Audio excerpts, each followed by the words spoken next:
Okay, folks, this is not going to be a normal episode for a variety of reasons. Now, obviously, all of you have noticed that this episode is late.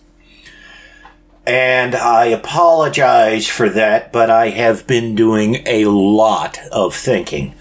Not only about the podcast, but about the country I live in as a whole.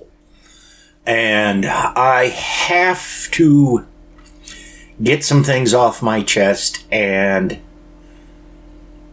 in order to prove the seriousness of what I'm saying, I can't do this as a normal episode. So there's no musical introduction, there's no bumpers, there's not going to be any of that. It's just going to be me talking, and you're possibly hearing Fuzznut's purr. Yes, the cats are all fine. I have not seen Buddha, so again, I'm just going to assume that he's no longer with us. I have had cats that disappeared for 6 or more months at a time before reappearing. So it is possible, but I'm not optimistic. Now, there is a term, and I'm not exactly sure of the exact name of the term, and I'm not going to take the time to look it up because I'll just get sidetracked into something stupid if I attempt that. But the term is something along the lines of normalcy bias. And what that means is that in situations where things are rapidly turning to shit, you will have people in all sincerity who act like nothing's wrong, like nothing's happened. I mean, you will hear stories of people in, say, disasters like the Titanic, just wandering around and acting normal and not really accepting the fact that that ship was going to sink even as water was filling up the lower decks and people were fleeing from it. It's a psychology, it's a psychological state of mind, and it's not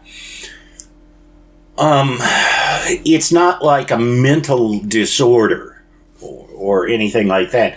It's just because our brains are basically programmed to act in a certain way, and so we do that, and if something absolutely unexpected happens, we kind of short out and don't know what to do.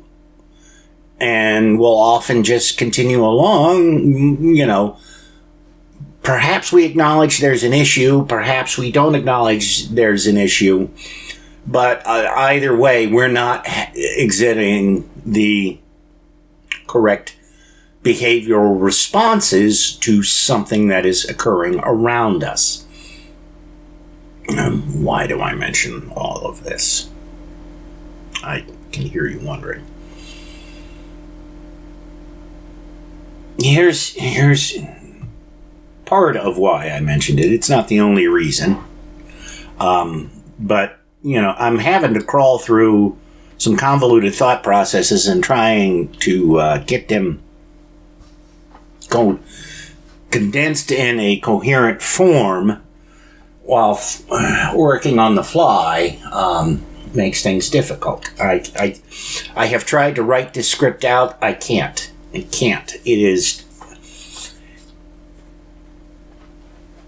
is a case of normalcy bias on my part.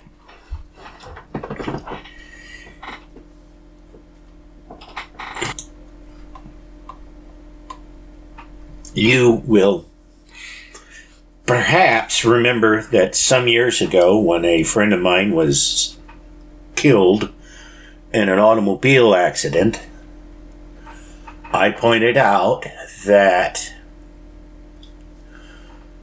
the only people who asked if there was a trust fund set up so that his kids would have money for college was myself and another atheist.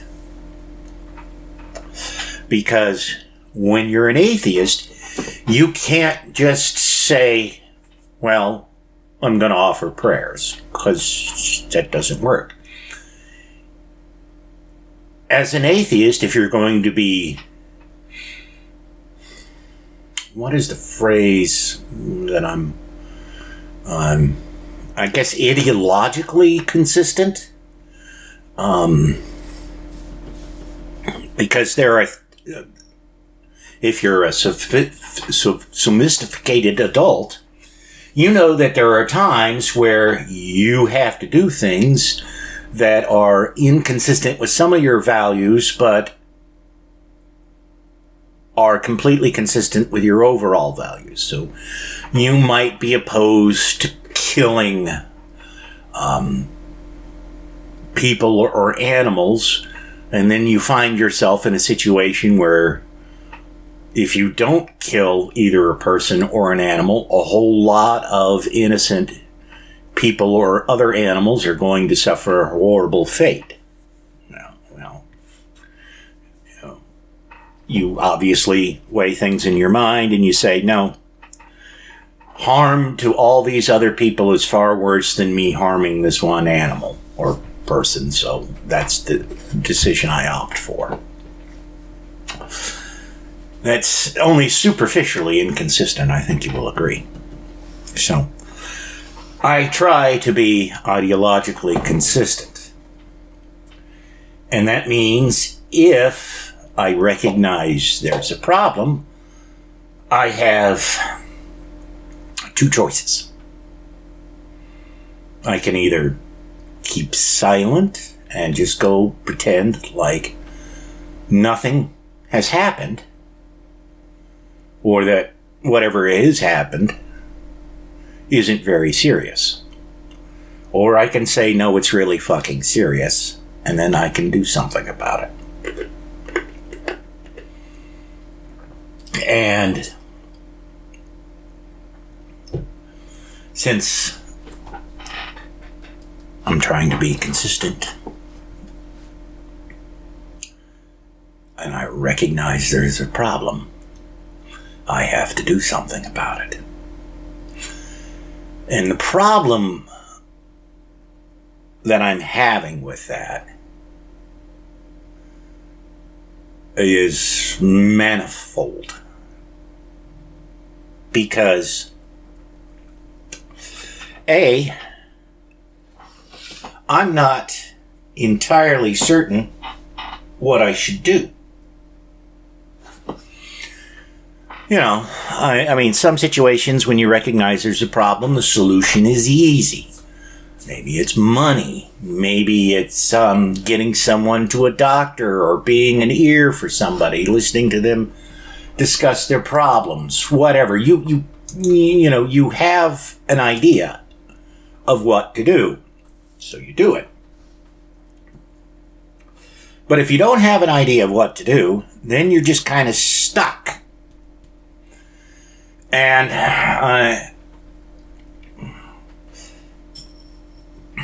my personal life experience has been kind of unfortunate in teaching me how to handle such situations, because basically my default action has just been to curl up in the fetal position in the dark when I get hit with a really bad realization, and just, you know, be kind of immobile till it blows over or something else happens.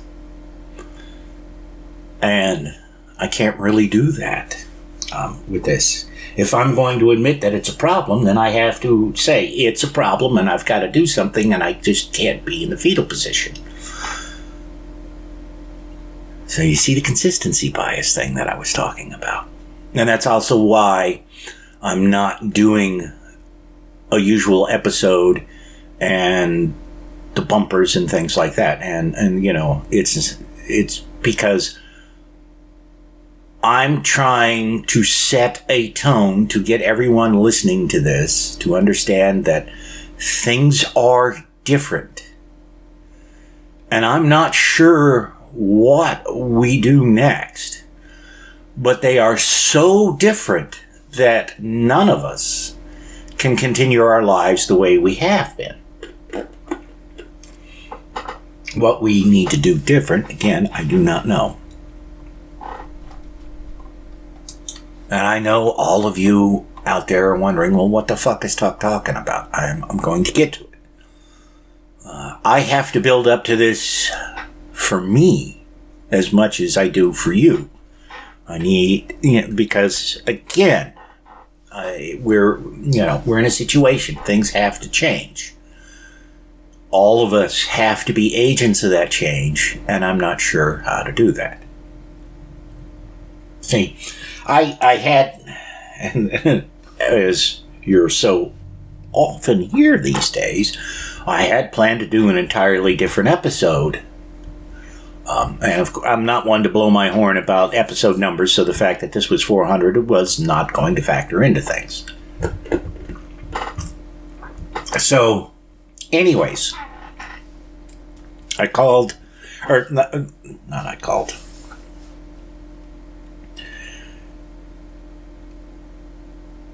When I was putting that episode together was when news of the shooting in Allen, Texas broke out. Yeah, another mass shooting. And, it was, there was a real quick, horrified reaction from people on the internet. And, it felt like there was some momentum heading in that direction, pushing this towards finally making some fucking changes in this country when it comes to guns. I mean, one of the things that I saw, I don't know if you saw it, but I saw it without even looking for it, that people were doing this time that I have never seen them do before. Whenever some right-wing gun nut posted something along the lines of thoughts and prayers, or, things like this are simply the price we have to pay for freedom, or, bullshit along those lines, people would respond by posting photos of the bodies piled up after the Allen shooting.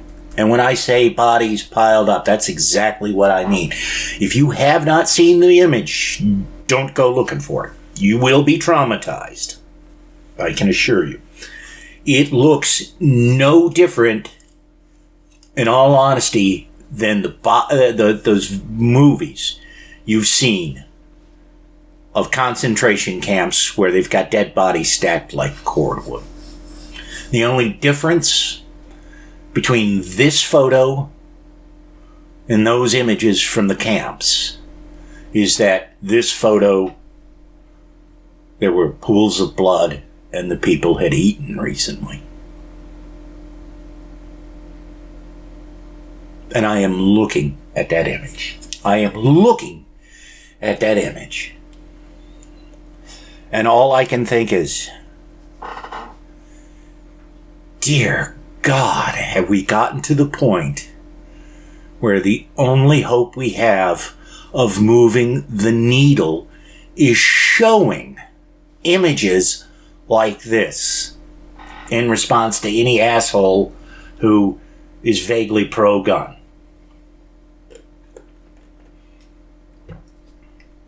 And the other thing that I thought of was as someone who grew up in the 70s and the 80s, and every night at dinner, the TV was on to tune into Walter Cronkite on the CBS Evening News and then Dan Rather on the CBS Evening News. And I can remember seeing shots of bodies after, some Latin American death squad had shown up at a place and killed people. And I started asking myself, well, what the fuck makes us any different than those guys? And you can argue that the Latin American death squads were acting under direct orders from their leadership, and they were tightly connected to the political movement that we were told that they represented. That might be true. I don't know. It does. Without researching the history of Latin American death squads, and I mean, you'd be somebody who was fluent in Spanish, I'm sure, to be able to access the right information, because you'd want sources who were, local and on the ground and knew things, and not just, reporters from American media sent in there to say whatever for the nightly news. So maybe those guys were the death squad guys were really tightly connected to the political organizations we think they are. But maybe they're not. Maybe they're no different than these mass shooters we have here. And certainly, if you look at this country from the outside, you're not going to see any difference between the mass shooters we have now and the ones that we were told about going around in Central America in the 70s and 80s.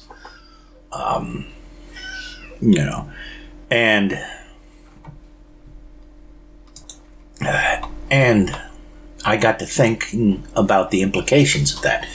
If, at least to outsiders, it appears that the U.S. is no different than, Nicaragua or El Salvador in the 70s and 80s, and I think it was Nicaragua, their conflict lasted a decade and killed 50,000 people. I'll point out we killed almost that many each year with guns in this country. Now, granted, there are different, you can, if you do it on a per capita basis, well, we're not there yet. You'd have to have a couple of million people killed each year by guns. However, if you look at graphs dealing with the number of mass shootings in the United States, you see pretty quickly line go up.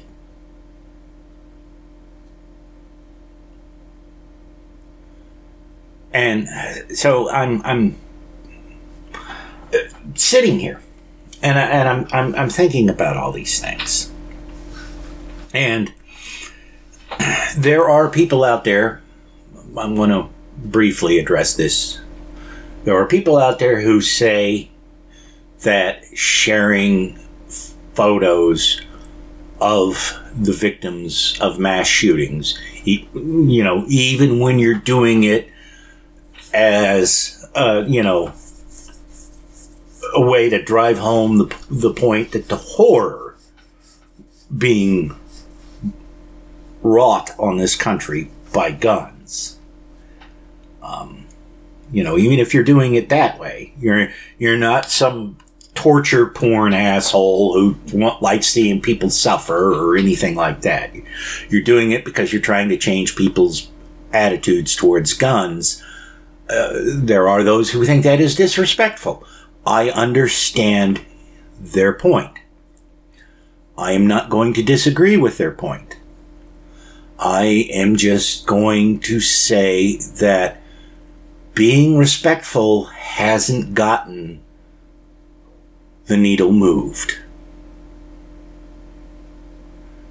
And,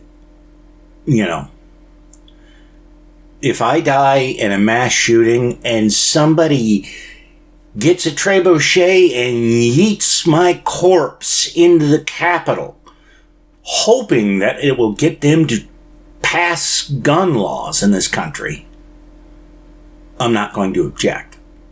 It's not necessarily what I would want for my funeral, I mean, I have some nice ideas of how I'd like my corpse disposed of when I shuffle off this mortal coil, and, I'm not particular about which one people pick. So, I thought it would be fun to, have my body fired from a trebuchet from a high mountain overlooking a national forest, so that my corpse winds up in a tree somewhere, dangling down, and will one day randomly be discovered by somebody hiking in the woods and freak them the fuck out. That's cool. If you can dispose of my corpse in such a way that it'll get fossilized, that's cool too. If you just want to fire my corpse, not my ashes, my actual corpse, out into space, whether it be into the depths of deep space or smacking me into the moon or Mars or something like that, I'm cool with that too. Carve me up for organ donation. That's fine too. But if abusing my corpse will somehow make the lives of millions of people slightly better, fucking go for it, man. I don't care. Yeah, I really don't. And nobody should care for things like that. And it's like, yeah, okay. Hey. If dangling my body over an interstate saves lives, fucking do it. I don't care. I'm dead. I don't care. And technically, even if you're religious, you shouldn't care, because every religion out there either has a spiritual body that, doesn't need the physical corpse, so it doesn't care. And all the other religions that say, no, the physical body must be preserved, blah, blah, blah, they have carve-outs for things like this. Trust me, they do. And if they don't, they'll get them real quick. Because that's how religions work. So, if the U.S. doesn't look different than, the places that were being shot up by death squads in the 70s and 80s, how are we not the same as them? I mean, if it looks like that, then it might very well be that. But if it's not that, what is it? How do we identify it? I don't know. And so there we are. We have, this discussion that is going on. People are talking about the shooting. They're upset. There's debates about how to, try to change things. And then what happened? I'll tell you exactly what happened. Donald Trump had his town hall on CNN. Suddenly, everyone stopped talking about the shooting and started talking about the town hall and how horrible it was. Okay, now, basically, if you listen to Keith Olbermann's podcast, you know this because Olbermann used to work for CNN. He's got connections in the industry, and he's also very familiar with how the news media works in this country. So, according to him, CNN and Trump were negotiating up until the last moment about Trump's town hall. So everything that they, so it wasn't a case of, they put this thing together 6 months ago. Nobody thought about it until, bing, they got the calendar reminder that says, hey, you got this thing. You need to start doing stuff. No, they have been working on this since whomever it was came up with the idea. Supposedly it was Chris Licht. And, they were making adjustments and everything to it right up until it was announced. And even after it was announced, they made changes. But what was everybody talking about right before this thing was announced? Well, they were talking about Tucker Carlson being fired, for one thing. They were talking about Trump being arrested. They were talking about the lead up to the E. Jean Carroll trial. That's what they were talking about.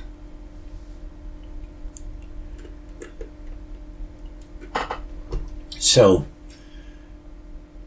I don't know if you can see it, but I can. I can see why both CNN and Trump would want to do a town hall with things like that. Because both of them know that they'll get people talking about CNN and the town hall. They'll stop talking about everything else. It doesn't matter if Trump pulls off, an Obama-worthy performance of what a leader should be, or if he, basically gets up there and starts spouting passages from Mein Kampf. People are going to talk about it. So, hey, that'll get them to forget about, the Dominion lawsuit and Tucker Carlson. And that'll get them to forget about the lawsuit from E. Jean Carroll and whether or not Trump has been arrested by the time the town hall airs. All they'll talk about is the town hall. Okay. Now, here's how I know, and I can prove to you, that they were negotiating after the deal was announced. If you poke around on the internet and you find the first press releases and news stories about the town hall announcement, you will notice that they give one time for it. And then, when you see what time it actually aired, it aired an hour earlier. Why did they do that? Well, it's pretty simple, actually, because between the time they announced it and the time it aired, Tucker Carlson got fired. So the debate, or the town hall, was originally supposed to be right after Tucker Carlson's show. But since he was no longer hosting the show, they moved it to his old time slot because they figured they'd get a lot of viewers.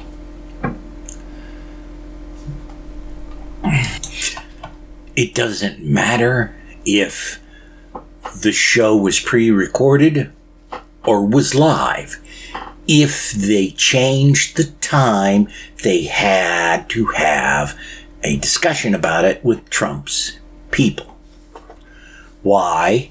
Because even if it was pre-recorded, Trump's people probably already have all kinds of automated posts queued up and ready to go at various times during when the town hall airs. Well, you don't want them to be tweeting this shit out and posting this shit out at the wrong time. You want it to be posting at the right time, so you tell them so that they know, hey, we got to shift our stuff, or they can let CNN know, we got shitty software, man. We can't change things once it's set. We either have to delete it and redo everything, and we don't have the staffing to get that done in time, or you're just going to have to air it at the time you originally set. And so, but we know that didn't happen. We know that they aired it an hour earlier. So, this tells me they were going after Tucker Carlson's audience, and I'm not going to get into that audience numbers stuff. If you listen to Olbermann's podcasts, you know about them. And if you don't, they weren't as good as CNN could have hoped for, and they've only gotten worse. So, that's what we've got going on now. They didn't intend to use that as a diversion away from the Allen shooting and maybe getting something done about guns in this country. It's just a happy for them coincidence that it did, because they had planned to get other shit out of the news, and this works just as well, if not better. So,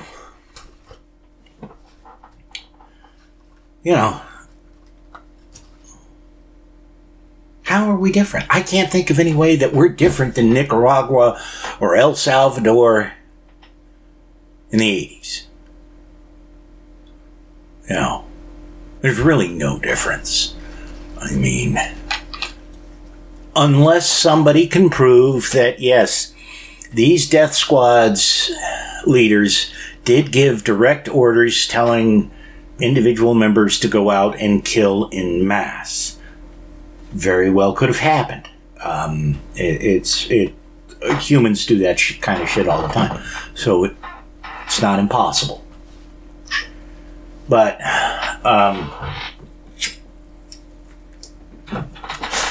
we've almost had that exact same thing happen here with January 6th. I mean, okay, so Trump didn't tell them to break down the windows of the Capitol and shit on the walls and things like that. But they did basically what he told them to do. And he's not in jail for it yet. I know the arguments. Just saying, I think there's ways we could have adhered to every letter of the law and still had that motherfucker in jail by now. Gosh, man. I mean, really failed state kind of shit. And if we're in a failed state, then what the fuck do we do? You, me, we can't continue to live our lives the way we always have. We fucking just can't. I mean, I don't know. If you've talked, like I have, to people who are refugees from places in like Afghanistan, Sudan, Yemen, Ethiopia, Vietnam, Laos, Thailand, just all over the world practically. And you hear those horror stories. And whether or not you remember that, no matter how bad the things they're telling you are, what they and others experienced was far, far worse. They just can't talk about it. Right? So, we have this situation. And I know what those people say. I know the things they've told me, and it's like, holy fuck. I'll seem like a loon if I start doing some of the stuff that it sounds like I need to be doing. But at the same time, if I don't do them now, I'm risking my life. And I'm not seeing anything out there that gives me hope that, no, we're not a failed state.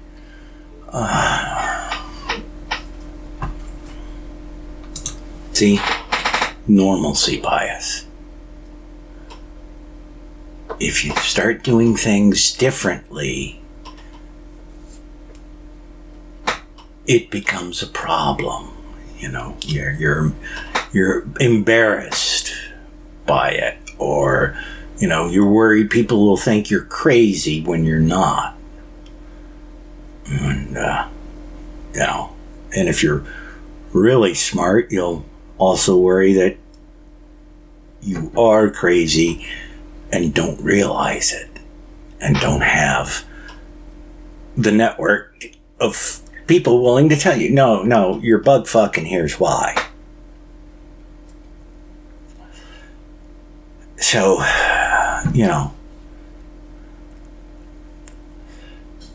I've just been mulling this over and over in my head. What do I do? What do I tell people to do? How do I do it without sounding crazy to them? And I really don't know. I don't know. And I'm about to get even more dystopian on you. Okay. As you probably know, there's a writer's strike going on in Hollywood. And one of the things that the writers are striking for are very strict limits on the use of material generated by AI software. And I'm sure you can understand at least part of their reasons for objecting to this.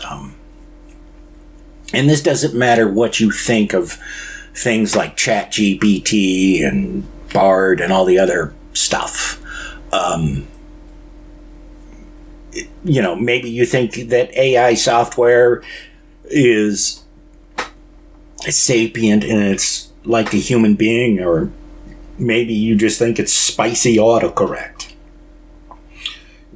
You have to recognize that sooner or later, Hollywood folks will just look at using AI to write scripts instead of real people, because they can have the AI do it for nothing, basically. Right? We can all agree on that. And the issue comes in if it's capable of doing good scripts now or not. And people have pointed to, there's a number of YouTube accounts that do videos that are AI generated scripts of popular sitcoms and things like that. So there's one that's like Endless Seinfeld, I think, and it's just all AI generated. And it, people look at it and they're like, yeah, it's not really a Seinfeld episode. That it's not really all that funny. The humor's not quite right. These aren't subjective things. These are actually quantifiable things that you could, name off. Like certain types of humor don't appear in the AI generated versions, but were prevalent in every or almost every episode of Seinfeld. Things like that. But what people have found is that if you take an AI like ChatGPT, you train it on the whole internet, and then you take another instance of that and you train it only on one narrow topic, like medicine, for example. And then, you open them up for people to ask questions. It turns out that the answers given by the ChatGPT instance that was trained only on medicine are more accurate and better answers on medicine-related topics than the ones generated by the version of ChatGPT that had been trained with the entire internet. I don't exactly know why that is, but you get the point. If you get better stuff if you train it narrowly. We'll take a show like The Simpsons, which has been on for over 30 fucking years. It is the longest running television show in a number of different categories. Okay, they have hundreds, if not thousands, of scripts to train an AI on.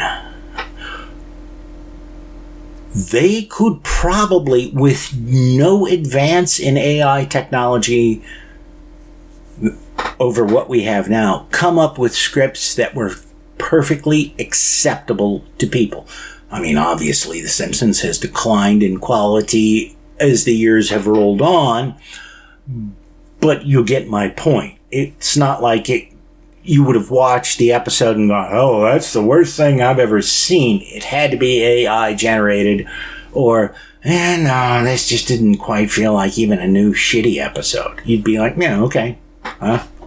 Seems like any other episode I've seen in the past 20 years or so. So, yeah, and with AI generated voices now being basically indistinguishable from the actual person, they don't even need the fucking actors. So, yeah, there's huge implications, and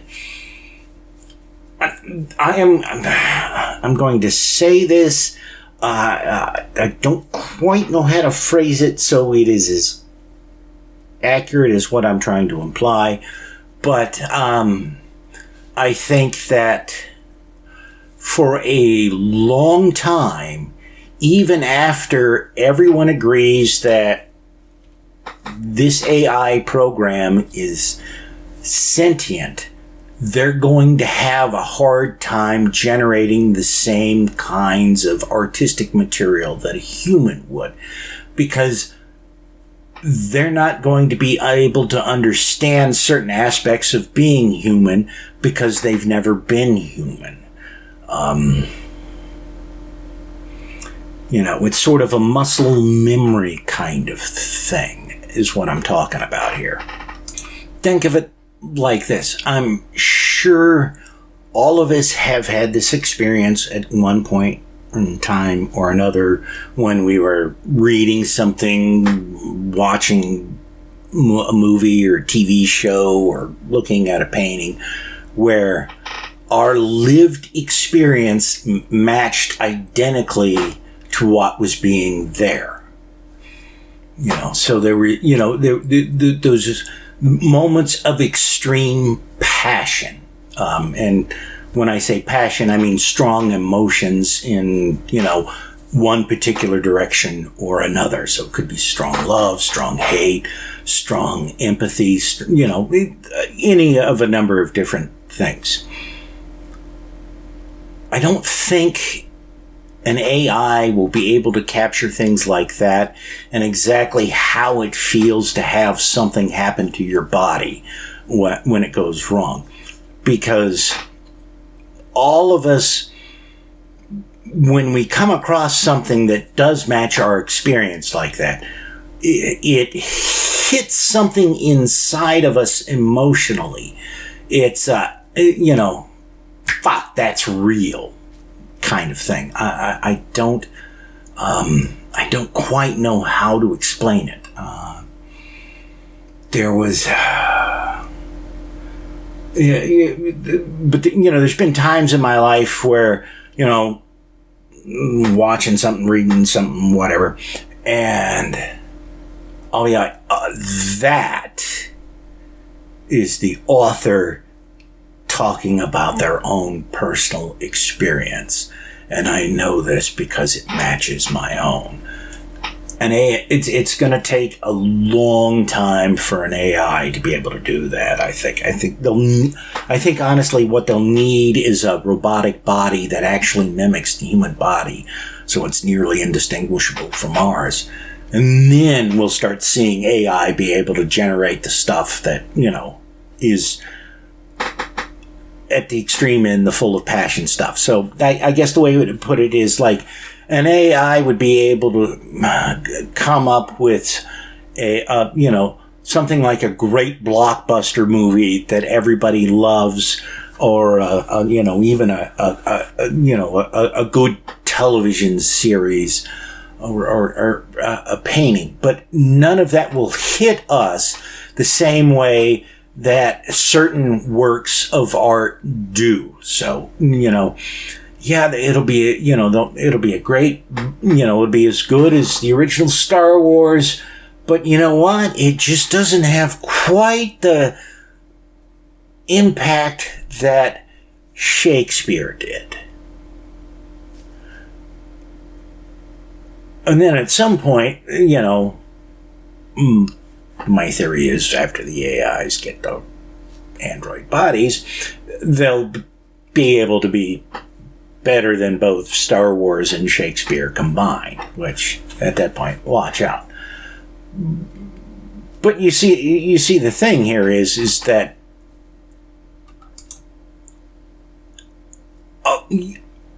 any artist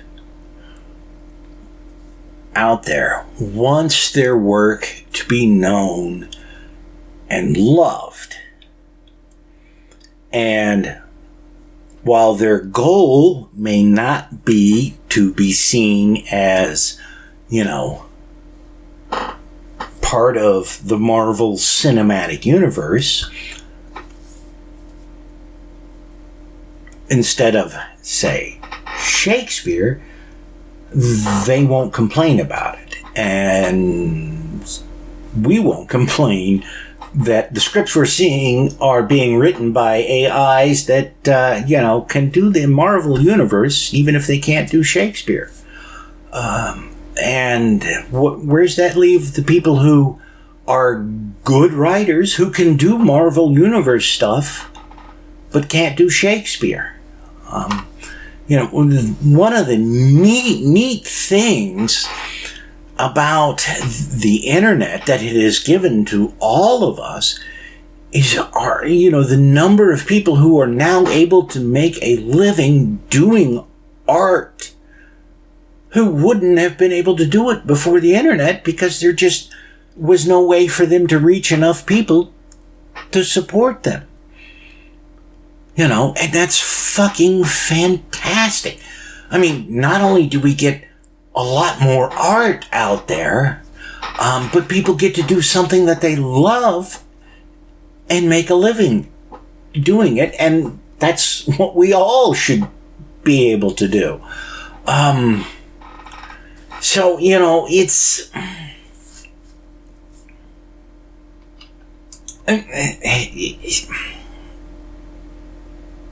so complicated. I mean, here's the thing to think about. In 10 years or so, you'll be able to come home from work, talk to your computer or your, Roku box or Apple TV or Google TV device, whatever, that you've got plugged into your TV, if your TV doesn't do it already. You'll be able to say, I have had this kind of day, so I want to watch this kind of movie with these actors to help me relax. And the AI will first scan, I would hope, to see if such a thing already existed. Not finding such a thing, it would then create it with the actors you specified.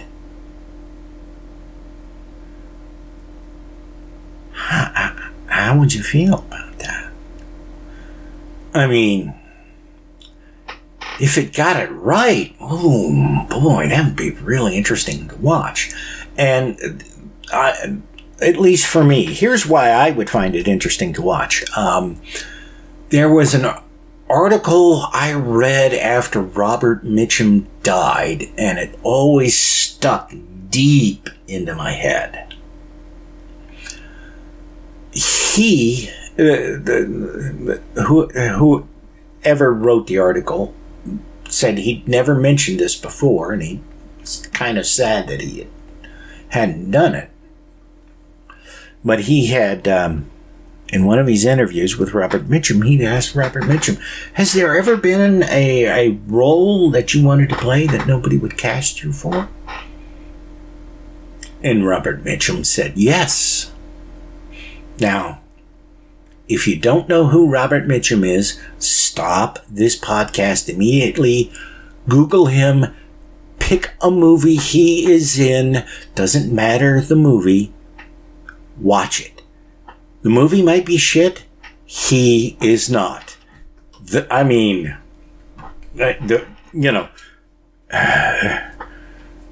dude was one badass motherfucker in every role he played. He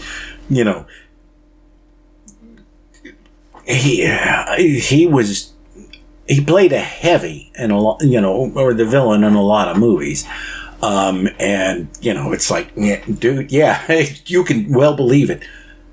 But he wanted to play Hamlet, and nobody would cast him because they couldn't grasp the idea of, the manliest of men, Robert Mitchum. I mean, for years, he was the beef, it's what's for dinner guy.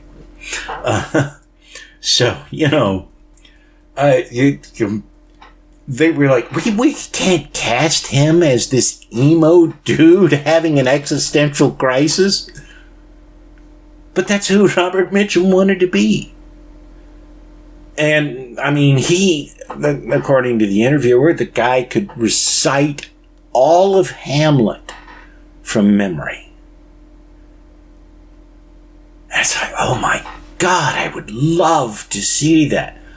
Okay, maybe people are right. Maybe Robert Mitchum as Hamlet is ludicrous.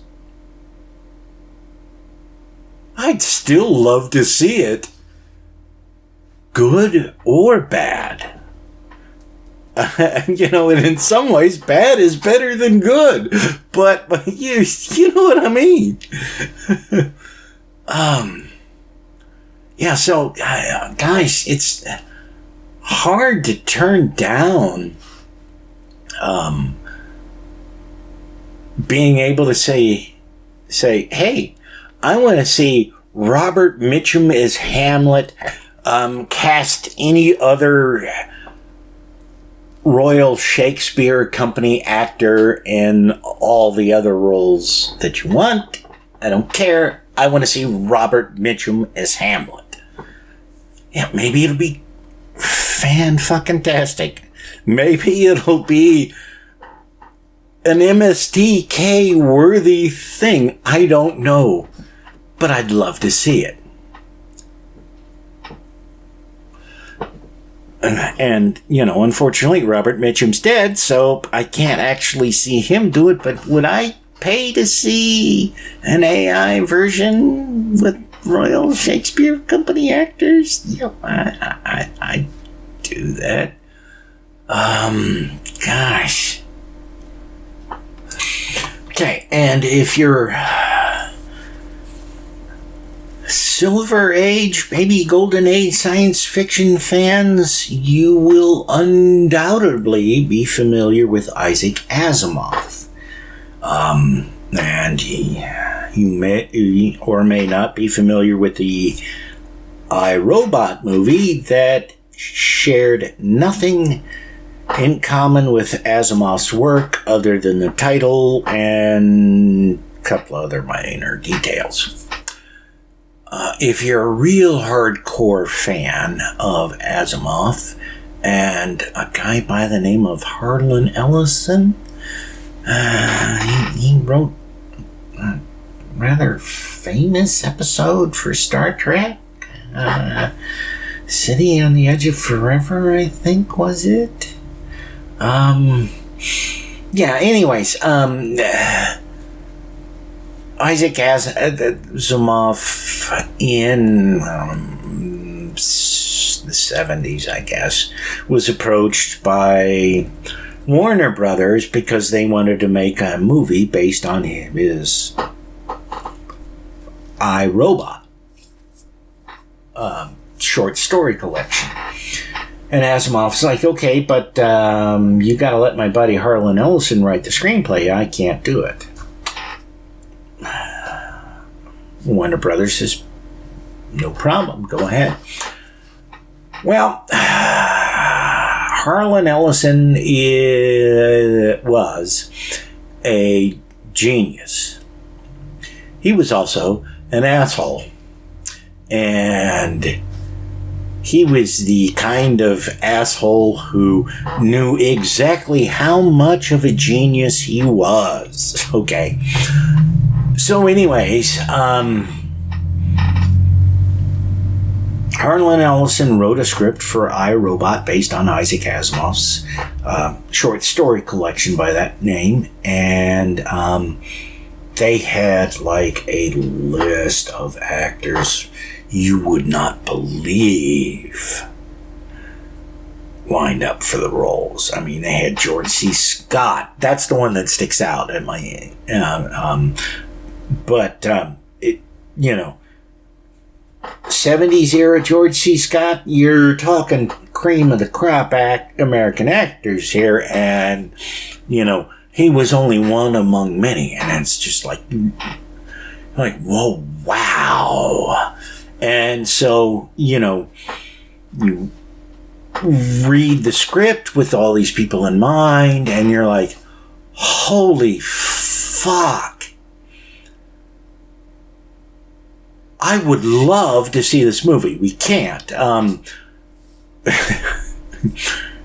Partly we can't see it because back when they were talking about doing it with Warner Brothers, Harlan Ellison was an asshole to a studio executive, and that basically killed the project.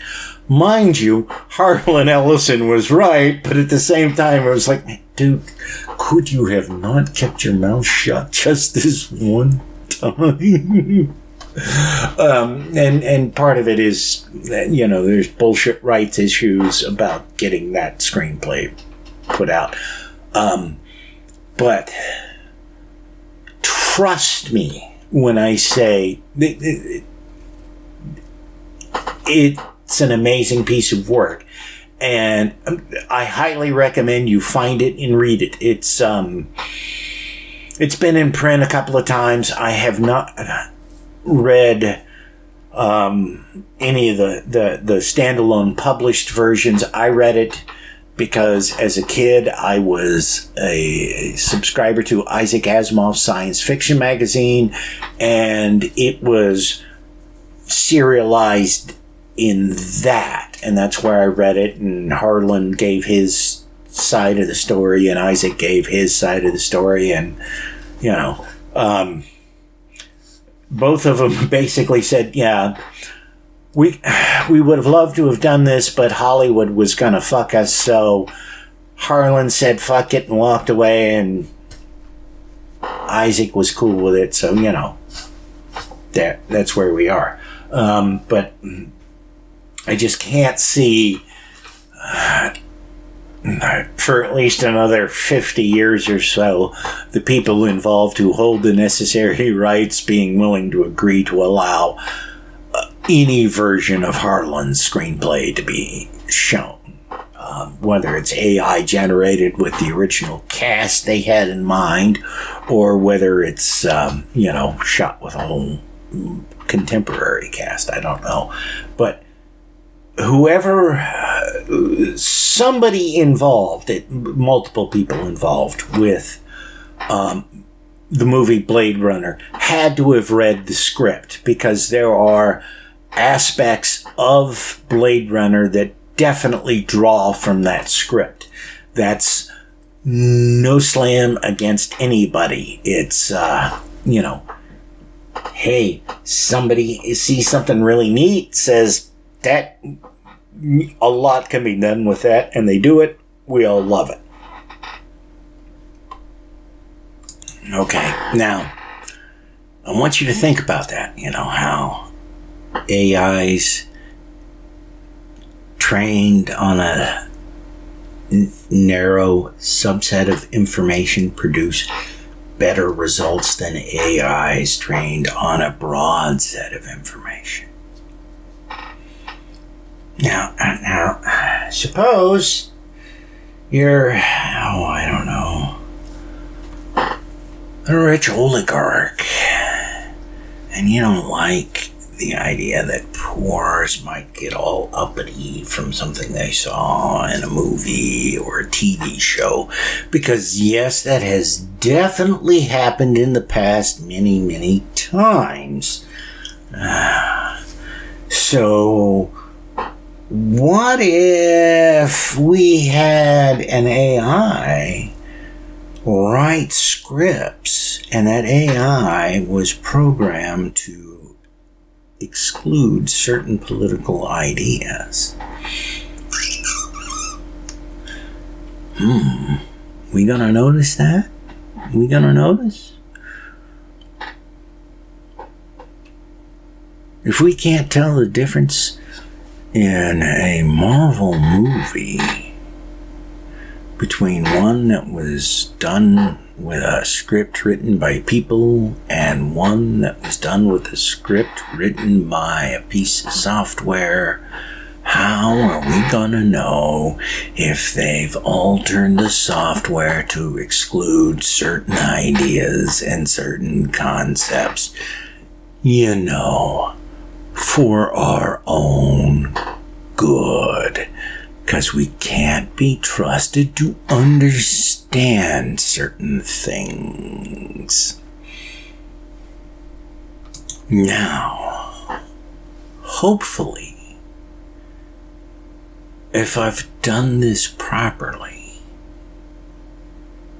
I've got you thinking about certain things. And you're going, okay,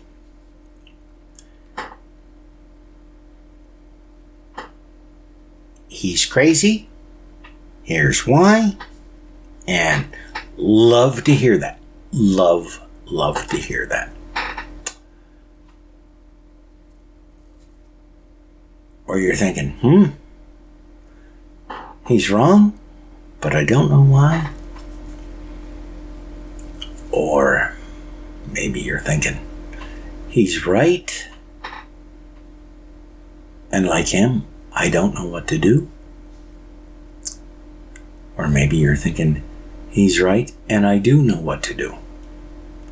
Well, whatever it is, let me know. Because I don't. Because I don't know how to keep doing this podcast the same way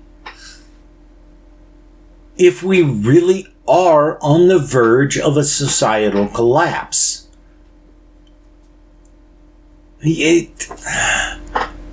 I'm seeing shit that tells me this. I don't want it to be true. But I don't know, man. I mean, what makes us different than El Salvador and Nicaragua in the 80s? Huh? We're not killing enough people? Okay. Wait. We'll do it. Line go up. We're doing it all the time. It's only going to fucking get worse if we don't do something. Like restrict guns. And this issue is racing for us really, really fucking fast. There is a case before the Supreme Court. There's a couple of them, I think. One for sure I know that's before the Supreme Court. Now, that if the Supreme Court does what they are almost certainly likely to do because of the fucking fascists on the court, it's just going to be more guns in more people's hands because there's a challenge before the court over restricting the sale of certain types of guns to anyone over under the age of 21. Yeah. In a sane world, we would know that the Supreme Court would say it's perfectly reasonable to restrict sales of guns to people until they reach a certain age. We do not live in such a world. We know this. I can't say that the Supreme Court will take the right choice. My gut tells me they're going to go with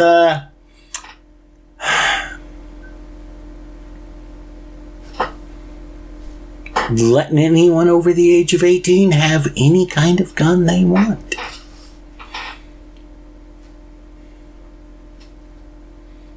I mean, that's the way they've been going for a long time now.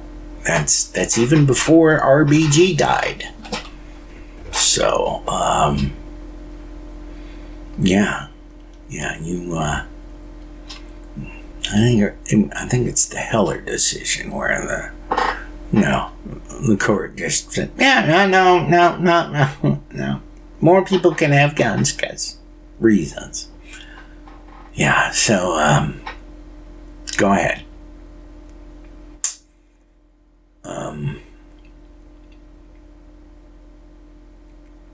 Place your bets that the Supreme Court will say no. No. There's nothing wrong with restricting gun ownership to the age of 21. Place your bets. They're not going to do it. They're going to let the 18-year-olds have it. And then there's going to be more and more dead bodies. Because freedom, because America, because God damn us.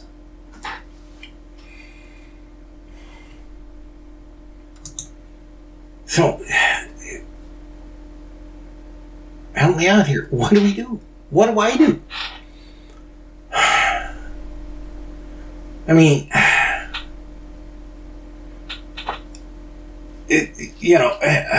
how are we different than Nicaragua, El Salvador, and God knows how many other nations that we helped destabilize over the years. How are we different from them right now? How? What makes this different? Is it because Trump didn't tell the latest mass shooter to go out and kill people? Fucking give it time, man. That's gonna happen. If it won't be Trump, it'll be somebody else. You know, DeSantis has got his fucking proto-German Nazi state thing going on in Florida, and he might not be able to take it beyond the borders of Florida, but unless everything he's done is reversed, I can't say the same about the next governor of Florida. Can you? You got any clue who might decide they want to run to be governor of Florida after DeSantis? I ain't heard no names floated about. Ooh.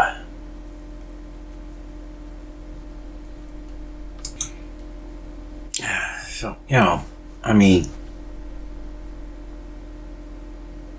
if I'm crazy, tell me. Please, tell me. Say, no, Tucker, you're crazy. Here's why. This, and this. I'll take you at your word. Doesn't matter if I, at some deep subconscious level, believe it or not, I'll take you at your word. You got good citations showing me why things in America, while bad, are not enough to indicate that we're a failed state. I'll take your word for it. But if you can't tell me I'm wrong, then tell me where we go from here. Because, I mean, I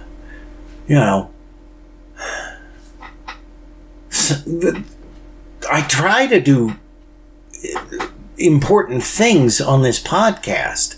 I won't claim quality or talent or anything else like that.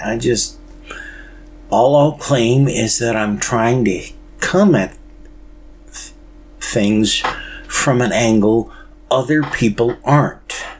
And again, not trying to slam on anybody, just we all have our different priorities in life. They have theirs, I have mine. A little bit of conflict, not necessarily a bad thing.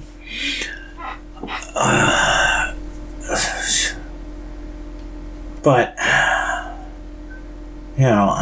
if we are really, really so fucking close to the nightmares that we've seen in, again, a whole lot of countries that the CIA destabilized, it doesn't seem right for me to keep doing this the way I've been doing it. And I'm not sure what I should do differently. Some things it's understandable, other things it's not. So you tell me. Give me some ideas, folks. Because I just can't see doing this the same way. Because if I keep doing this the same way, then that means nothing's going to change when it comes to things like guns in this country. If anything, they're going to get worse. And we know what that worse looks like. We've seen it. And I got my fill of it some time ago. Others probably haven't. But unless we change things sooner or later, it doesn't matter. You're going to get your fill of it. Because it's just going to be overwhelming.